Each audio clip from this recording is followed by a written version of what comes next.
নমস্কার, কেমন আছেন আপনারা? আমাদের ইচ্ছে উড়ানে আপনাদের স্বাগত। আজকে আমার প্রাপ্তিযোগ জানেন, এই যে চাল কুমড়া আর আম দুটো দেখছেন, এটা আজকে আমার একজন ছাত্রের মা আমাকে দিয়ে গেছে।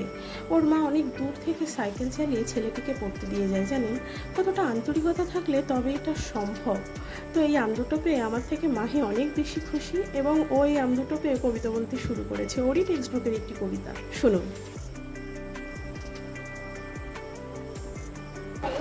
রাজা তুমি ঠাকুর রসে ভরা, সঙ্গে আছে লিচু আঙুর রসনা খুশি করা, কলা আপেল কমলা লেবু জামরুল আর জাম